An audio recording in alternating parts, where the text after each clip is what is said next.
meeldis selle aasta suvekooli töötoad? Need olid huvitavamad kui nagu varasemad aastad selles suhtes. Päris huvitavad olid. Mulle meeldis kõige rohkem need võistlused.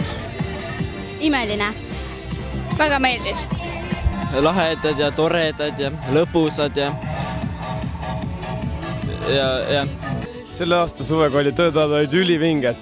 Me saime robootikaga tuttavaks rohkem, siis oli sportmänge eriti palju, mis meeldis kõigile absoluutselt.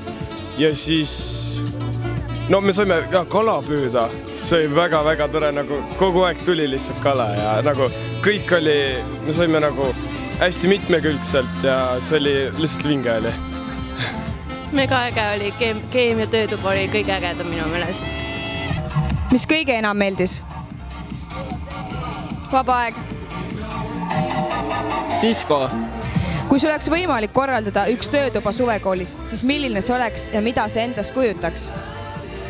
Sellise pikk turniid, sellepärast, et meeskond on nagu väga hea, nagu huvitavad on. See kujutaks palju hüppamist. Kätekeverdusi. Mulle meeldiski, ma lähtungi sellest, mis mulle meeldis, siis mulle meeldiski kõige rohkem see kala püüdmine. Ehk siis ma teekski mingi sellise võistluse töötoas, et kes teatud kala püüab, iga kala annab oma punkti ja võib-olla sildistaks midagi ära, see oleks super lihtsalt. Ma arvan, et midagi ehitamisega nagu oli robootika töötuba, et see tundus ka äge.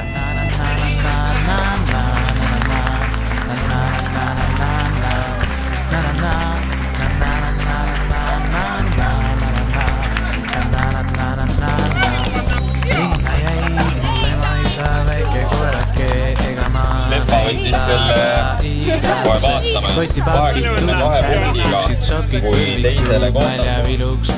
Maisi tõlvikud Räägime nüüd faktidest, nii on ajalugu.